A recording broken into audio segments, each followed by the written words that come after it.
Joseph Süß Oppenheimer, ein Podcast der Hochschule für jüdische Studien Heidelberg. Joseph ben Issachar Süßkind Oppenheimer wurde 1698 in Heidelberg geboren. Er wirkte als geheimer Finanzrat, Hoffaktor und Berater am Hofe Karl Alexanders von Württemberg. Der Herzog war für seine Politik im Land unbeliebt. Mit dem Tod des Herzogs verlor Joseph Süß Oppenheimer seinen Schutzherrn und geriet als jüdischer Höfling ins Fadenkreuz der Landstände, die einen Schuldigen suchten. Auf diese Weise wurde der landfremde Jude Joseph Süß Oppenheimer in einem beispiellosen Schauprozess zum Tode verurteilt und als Opfer eines Justizmords im Jahr 1738 hingerichtet. Sein Leben und Sterben diente als historischer Stoff unter anderem für den Schriftsteller Wilhelm Hauff, aber auch für den nationalsozialistischen Propagandafilm Jud Süß von Veit Harlan aus dem Jahr 1940. Mit diesem Podcast möchten wir uns der historischen Persönlichkeit Joseph Süß Oppenheimers nähern. In Gesprächen mit Expertinnen und Experten wollen wir herausfinden, wer er war und warum gerade er zum Sündenbock für die herzogliche Politik wurde. Begleitend zu diesem Podcast finden Sie unter www.hfjs.eu ergänzende Materialien und Quellen. Legen wir los. Worum geht es in dieser Episode?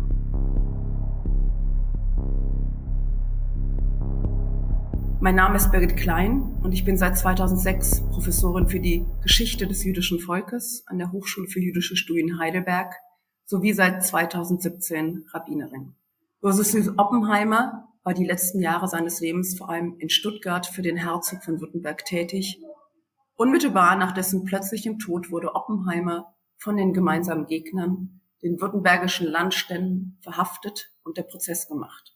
Die äußerst umfangreich überlieferten Akten des Prozesses und weitere zeitgenössische Überlieferungen zu Joseph Süß Oppenheimer bezeugen eine Person, die von seinen Zeitgenossen sehr unterschiedlich wahrgenommen.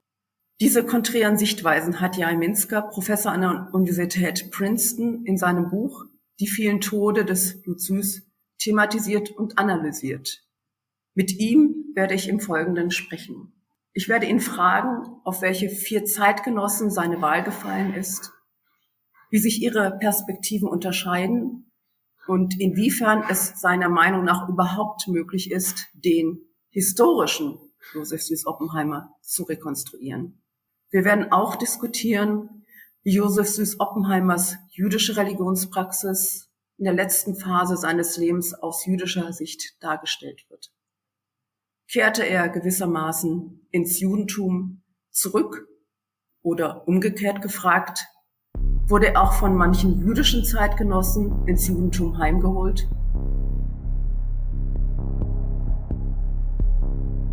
So my name is Yair Mintzker. I'm professor of European history at Princeton University, and I specialize in early modern and modern German history with an emphasis on Jewish history. I wrote and edited or translated 4 books and many articles in German history, and my last book was about Jud Süß. It's called The Many Deaths of Jud Süß. It was translated into German and Hebrew. Currently, I'm actually working on a new project, also a very German project, about the wandering Jew, the ewige Jude, from the 17th century to the present day.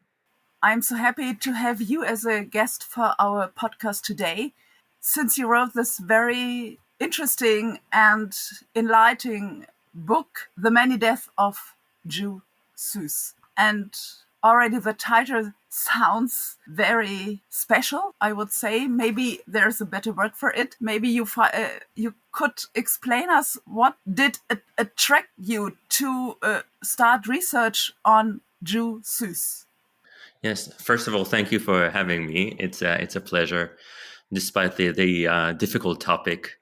The way it happened was basically at one point, I'm an historian by profession, and I do early modern German history and Jewish history. And at one point in my life, I found myself in Stuttgart, and I just decided to walk to the archive and see what they had about this very famous case.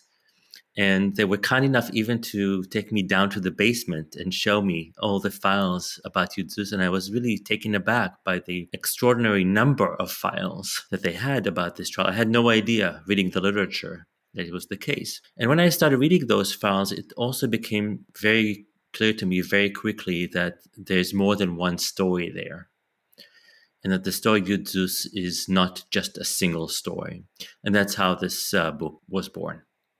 So you chose to write about Joseph Süß Oppenheimer for perspectives, because there are so many files, and that's why you chose this polyphonic history? Yeah, but let's remember there are a couple of things that we need to keep in mind about the kind of extent of the documentation.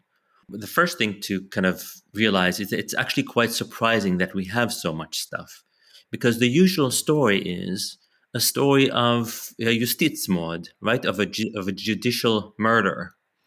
And if that was the case, if that was the only story here, then we wouldn't expect to see too much information, because why spend so many hours and weeks and months investigating this individual? Why collecting all this stuff if you already knew right from the beginning everything you needed to know? If it was just another blood libel against Jews, of which there were many, why this information?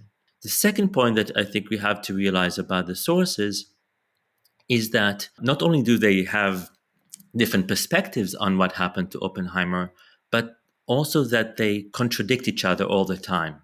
So, for instance, just to give one example, even what he looked like, Oppenheimer, is unclear. All the portraits we have are post-trial, so they're already kind of suffused with images of him as the one who's about to die or is already dead. And contemporary accounts describe him in vastly different ways. Some people view him as basically a sack of bones, a very thin man about to die of natural causes. Others describe him in jail as, a very fat person, as if nothing had changed since his days in power. Interestingly, no one who says that he was average.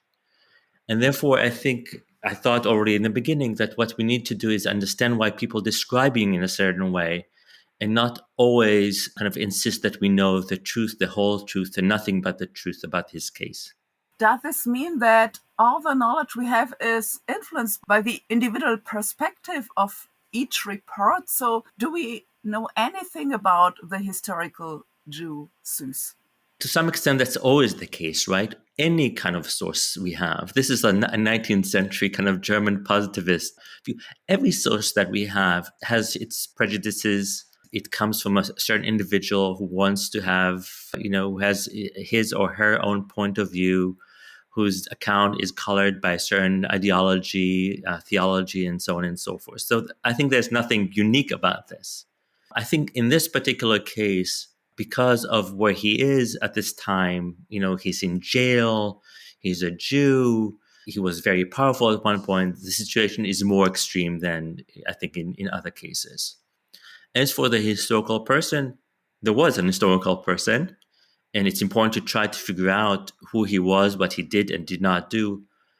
But it's not always easy to do so, and I think it's important for historians to be very honest with their readers when they make all kinds of claims about the historical Joseph Süß Oppenheimer. Do you think that it was a justice murder? Because you chose this word for the undertitle of the German translation, and what I heard from your argument was that you believe that it was not really only justice murder. Two, I think, very important points. First of all, we don't know exactly what he did and did not do. So we were not there, you and I, or the listeners, right? We can't know for sure whether all accusations against him were false or true. That's impossible to know in many cases. In some cases, it is possible. But we do know a few things. For instance, we know because of the documentation that many of the accusations against him were based on nothing at all. We can see this because the Inquisition committee assigned to his case really worked hard. They already had in the beginning, in that respect, it was a Justizmord. They knew what they wanted to get from this. They had a narrative for what he had done even before they started. But when they looked for evidence for this, they couldn't find any. And therefore, we know, regardless of his actual, actions, that the accusations against him were baseless. There was no good evidence to convict him of the series of alleged crimes that he committed. And therefore, in that respect, the trial was indeed a Justizmord. That is, they killed a man without any good reasons to do so. why did you choose to call him Süß and not, for instance, Joseph Süß Oppenheimer, the way he always signed letters? This is just a matter, I think, of making sure that the readers know. In the title, it's true, I use the term Jud Süß. By the way, I don't think there's anything necessarily derogatory about calling someone a Jew. To think so is to adopt the perspective of the accusers. In the book itself, when you read the text in the book, I usually call him simply Oppenheimer, which I think is more appropriate. But, he came to be known as Jud Süß over the centuries, and therefore that's just something that I use because it's, I think, easier for the readers to understand what I'm talking about. But you don't think that you're going to reinforce this anti-Semitic connotation that this name Jud Süß has, and maybe that the reader is attracted more to this anti-Semitic stereotype than to the historical person of Joseph Süß Oppenheimer, or the way he wanted to present himself? Because I got the idea from the documents I read, or the sources I read about him, and from other Jews, that they preferred not to call themselves as Jew, but just to miss the word Jew, because it was already so much connotated with something anti-Jewish. I see the point, and I think in a perfect world we could start from scratch, and restart to tell the story without the kind of baggage of everything that came afterwards in the 19th and 20th century. I also want to insist that I think you're right that in his case, at least until his trial, his Jewishness was not particularly important to him. But when it comes to other court Jews in Stuttgart at the same time, of which there were many, there were actually several dozens of them, I strongly believe that, the word Jew was, clearly not something they thought about in negative terms. They were Jews and they were proud of it. And that's also part of kind of the interesting internal politics of the Jewish community in Stuttgart in those years. So some people are obviously still traditional Jews in important ways. Oppenheimer is different in some respects. So if we are already starting about his relationship to other Jews, his contemporary fellows, so what do you think about the way he interacted with other Jews? How was their relationship with him? I think for a German audience especially, looking at the Jewish community from the outside, all Jews look alike in some respect. The Jews, as if they were all cut from the same cloth. The fact of the matter is that in the 18th century, as in the 21st century, there are many different kinds of Jews. And oftentimes their disputes with one another are more extreme than what they have with non-Jews. The particular case of the Jewish community in Stuttgart just before and during the trial of Joseph Süß Oppenheimer is especially telling in that respect, because they were invited from the late 17th century onwards to Stuttgart to provide all kinds of financial services to the local duke. And therefore, they were there essentially to compete with each other to begin with, to kind of outbid each other when it came to different contracts at court. So the relationship between them was very, very often cutthroat, what we would call in American English, cutthroat relationship. They tried to undermine each other all the time in order to make money. And that kind of relationship also influenced Oppenheimer when he came on the scene and his relationship with other Jews. He was very often in conflict with other Jews because of the nature of his work in Stuttgart in the years leading to his arrest and his trial. I started to read the letters that other Jews wrote to Oppenheimer in Hebrew letters. There's a file in Stuttgart which nobody till now has done research on it or published research on it. And I was really surprised to see the way he was addressed. He was addressed as the Hakatzin, HaMefursam, the very famous leader of the Stadtlan, the intercessor. So what do you think about these titles? They were just the traditional titles, or Jews tried to bootleg him, or what do you think about these titles and the way he was addressed by other Jews? So there are different ways. Different Jews address him or have different kinds of relationship with him. We know that when he was arrested, both his house in Frankfurt am Main and in Stuttgart, he had little archives with all kinds of, but in Yiddish, we would call it zettelech, right, little notes. And you can kind of reconstruct his whole financial network by following those kinds of notes. There are the letters that you mentioned that are in Stuttgart, which are basically from Jews who believe, rightly so, that he's a powerful man and can help them in all kinds of ways. And there are also, as you know, some letters not in Hebrew, but in German, written to the Inquisition Committee by other Jews, oftentimes describing Oppenheimer in very negative terms. So you have all these very different, depending on your social position, very different kind of approaches or the very different relationships with Oppenheimer by other Jews. Yes, I think all these letters and the different kind of letters reflect his ambiguous personality too, and his ambiguous function in the whole network, I think. I think that's exactly right. So let's leave the question of his personality aside for a second. Just speak about the sociology of it. This is a powerful man. As a powerful man, he can do all kinds of things for you, but he can also be your opponent. He can be a danger. He can be a helper. He can intercede on your behalf. He can undermine what you do. And all these things are reflected in the letters by Jews and non-Jews to Oppenheimer, as happens in all kinds of situations, certainly in a court society kind of situation, as was the case in Stuttgart in those years. What do you think about the reports on his last days, the way he is described, that he returned to Judaism? Well, I think when it came to the very end, and that's where you have not only the report in the archive itself, but also many contemporary publications about what he looked like before he died, about the execution itself, and so on and so forth. And it's in those moments especially that you see kind of the ideological convictions of the source unfold. So to give you one example, one of the most famous and most important sources about Oppenheimer that we have was written by a man named Christoph David Bernhard, who was a convert from Judaism and a professor of Oriental languages at the University of Tübingen in those years. And he met Oppenheimer twice in jail. He translated some of the letters of the Jews from Yiddish to German.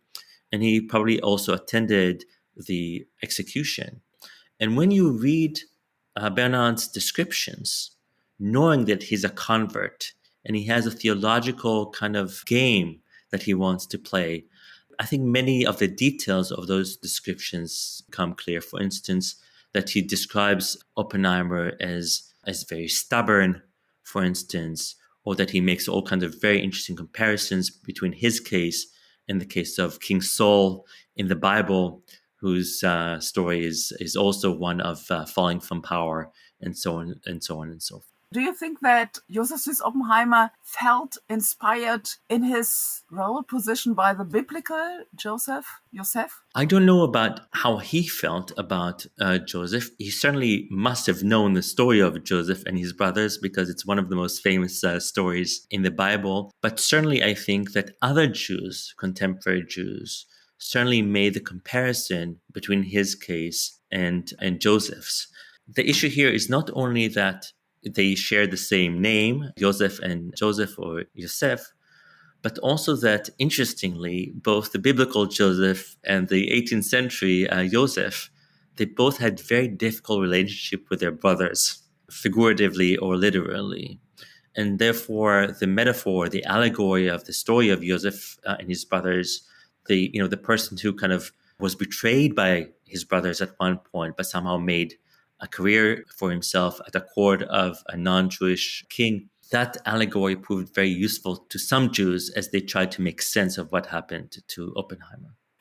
What do you think about this report written by Solomon Schechter, the Rezeption Joseph Süß Oppenheimers? He's already using the abbreviation Zatzal, Zecher Tzadik Livracha, the memory of the righteous to be blessed, and he's using the title Hakadosh, the martyr, in Hebrew in the text. What do you think about this text? What is meaningful in this text? What can we learn from it? Yeah, I mean, first of all, it's an amazing document that we knew in German translation. Christoph David Bernhard, whom I mentioned earlier, had already translated it into German in the 18th century. But for the longest time, for over 250 years, I guess, we didn't know if the original actually existed or whether it was a fabrication. It kind of came up, it appeared out of nowhere just a few years ago. And so for the first time, through the document that you mentioned, we have a description of the life and death of Joseph Süß Oppenheimer, the notorious Yud Süß, from a Jewish perspective. That is extraordinary. We have thousands and thousands of pages from a non-Jewish perspective, but now we also have a single page written by a Jew. So that's, I think, the first thing that we need to understand.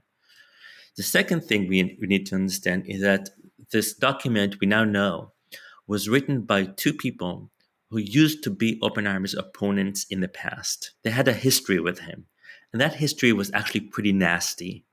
It's not nasty. It wasn't nasty because the people involved were nasty, their personalities, but because of the sociological situation in Stuttgart was such that Jews had to compete against each other all the time. So Oppenheimer undermined other Jews undermined him. It was kind of part of the game of court society at the time. And therefore, just to come back to the question, when these two Jews describe him in very positive terms after he's dead, they don't only describe a reality, they also create something in the world. It's, I think, among other things, an expression of their regret of the kind of difficult relationship they had with Oppenheimer in the past, in a way to kind of come to terms and come to a closure, I guess, because of this relationship. Certainly before his arrest and his trial, they did not think about him as a kadosh, but now that he was dead, they could describe him in a much more positive light. Could they describe him in a much more positive way because they thought that he repented for his sins somehow by his really awful and cruel death, by the execution? Yeah, yes, I mean, they write this in this little pamphlet, but they write, among other things, is that this man, it's actually extraordinary to read this from a Jewish perspective, that this man had committed all kinds of crimes against man and God, but now that he's dead, we should not say anything bad about him, but declare his name throughout the Jewish diaspora, the holy person, Joseph Süß Oppenheimer, and so on and so forth. So clearly the fact that he was dead now made their description very different from what it could have been maybe a few years earlier. Thank you so much, because I'm thinking of this the same way, that the perspective changed after his execution, and that's why he was somehow brought back into the Jewish fold. Would you agree with this? Yeah, and also so that's one thing about what happened after he dies, after he's killed in this manner. But you're right that always been very interesting for historians and non-historians to kind of try to figure out what happened to him after he was arrested.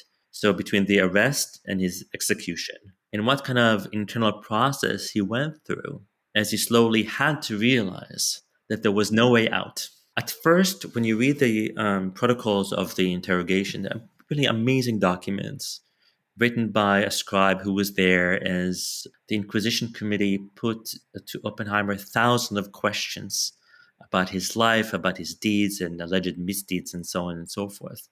You see him transformed from a very kind of confident person who is very much in control of the situation and who clearly thought that he could still find a way out of it, to a person who slowly realizes that his end is nigh. And as happens, I think, very often then and now, once you realize that death is around the corner, I think your relationship both with people and with religion and with tradition and family changes as well. And in his case, that meant also at least pretending or at least showing some kind of piety that hadn't been there in the past. Why should we deal with the story and do research about this very specific case today? So two interrelated questions. The first is about the stakes. Why is this important? Why spend so much time, in my case, 7 years of my life, investigating the story of a single person who lived almost 3 centuries ago? And the reason for this, I think we all kind of know this intuitively, is that already at the time, and certainly from the 19th century onwards, his story became an allegory for the story of German Jews in general. So, to speak about this complicated, often very tragic story of hundreds of thousands of people and more is very difficult. And so what historians like to do is to take one specific case that somehow symbolizes the entire thing and kind of understand it better. All the ingredients of the German Jewish story are present in Oppenheimer's case. The attempt to fit in, the rise to power, of course, the fall, the murder, all the components are there. And the kind of fantasy is, if we just figured it out in this particular case, we'll be able to say something about this larger story as well. And therefore, novels and novellas, and of course, famous movie and Feuchtwanger and Harlan and so on and so forth. So that's the stakes. I think the story is very important. Why continue to do this? We have to continue doing this, not only because the stakes are very high, but also because there are many, many unsolved questions about Oppenheimer. We still don't fully understand what is happening. We don't know what he did or did not do in many cases. And I think further research could shed light on some of the accusations perhaps better. Because he was important and very visible, there are also many, many different perspectives on his story that we have never kind of considered seriously. So in my own book, I speak about the Jewish perspective, and we already spoke about this. There are Jewish perspectives. There's not one Jewish perspective on what happened to him. There's the issue of the early biographers. There's the issue of the different members of the Inquisition Committee.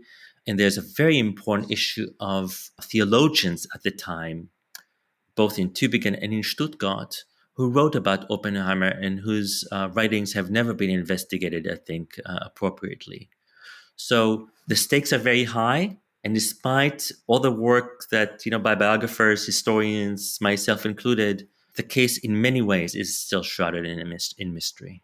I started to do research on his early years, on his childhood, reading documents, Hebrew documents here on the Jewish congregation and on his family and the network of his family and the way he is mentioned in the early years in Mannheim, in the neighboring city that had so-called Klaus kind of academy in rabbinic Jewish studies. So do you think that this is worthwhile, or maybe that he was influenced, for instance, in his childhood in specific topics? For instance, do you know if he was interested in Kabbalah by himself, or are these reports somehow that he is related to Kabbalah? Are they only somehow also shaped by the persons who reported them?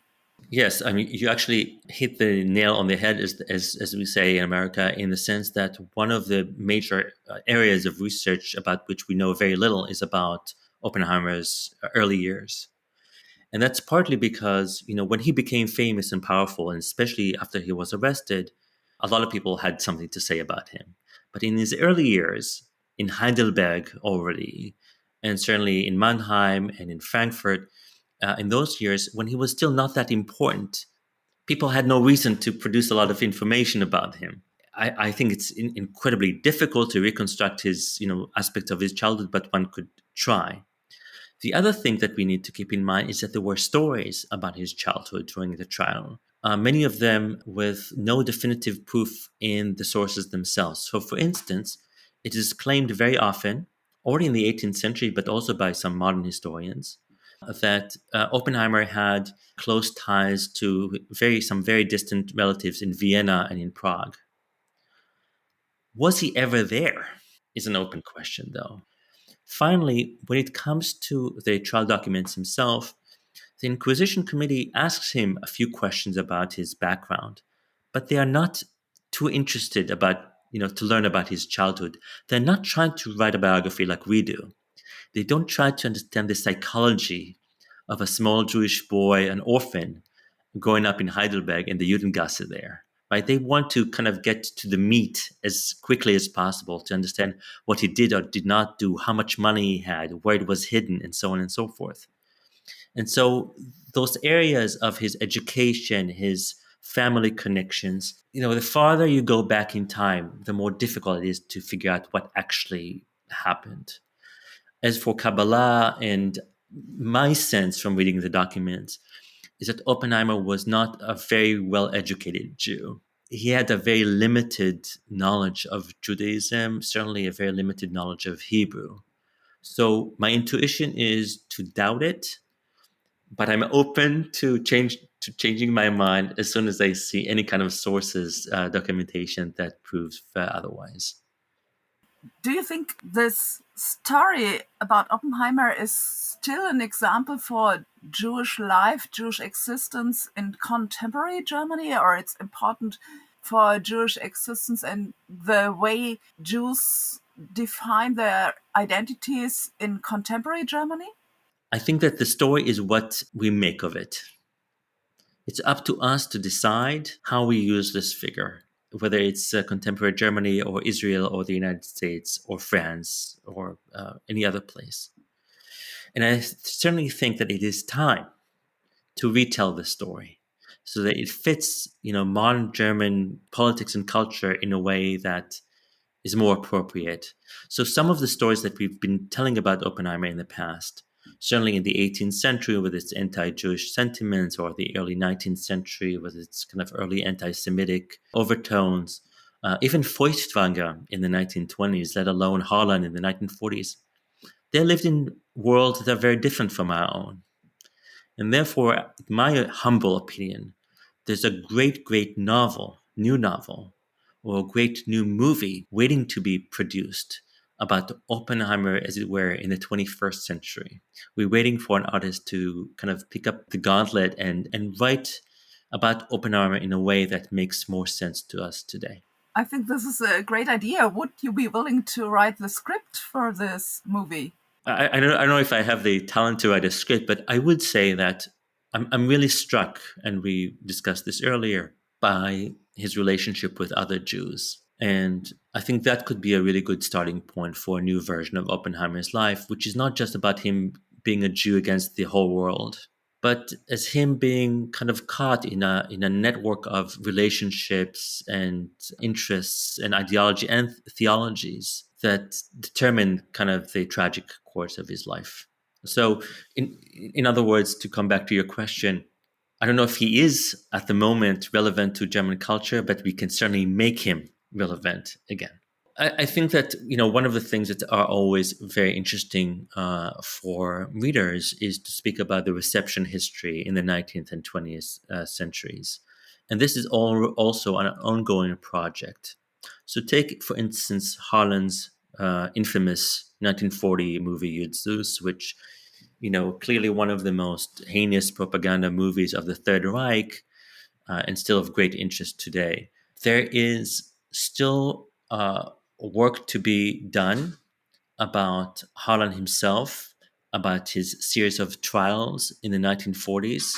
The documents are extant in Hamburg. They are absolutely amazing to kind of try to understand how people thought about Harlan and his depiction of Yud Süß after the war. But there's also even a larger story. Few people know that the movie Yud Süß disappeared essentially after the war and resurfaced again in the Arab world in late 1950s and early 1960s. So what's strange, I guess, about the story of Yud Süß, about its continuing importance, is that no matter how much you try to kind of make it disappear, it pops up again in unexpected places. In the 1960s, in screenings in Beirut and Alexandria, for instance. In a way, you can say that Yud Süß died in Germany, but it was resurrected in the Arab world after the Second World War.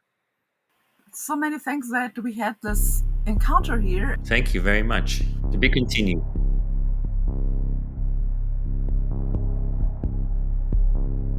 Der Podcast Joseph Süß Oppenheimer ist ein Projekt des Lehrstuhls Geschichte des jüdischen Volkes an der Hochschule für jüdische Studien Heidelberg. Verantwortlich für die Umsetzung sind Rabbinerin Prof. Dr. Birgit Klein, Dr. Patrick Brooks, Hella Schröder-Senk und Dr. Desiree Schostak. Das Vorhaben wird gefördert durch #2021 JLID, Jüdisches Leben in Deutschland e.V., aus Mitteln des Bundesministeriums des Innern für Bau und Heimat. Für nähere Informationen zum Projekt nutzen Sie gerne das Online-Angebot der Hochschule für jüdische Studien. Unter www.hfjs.eu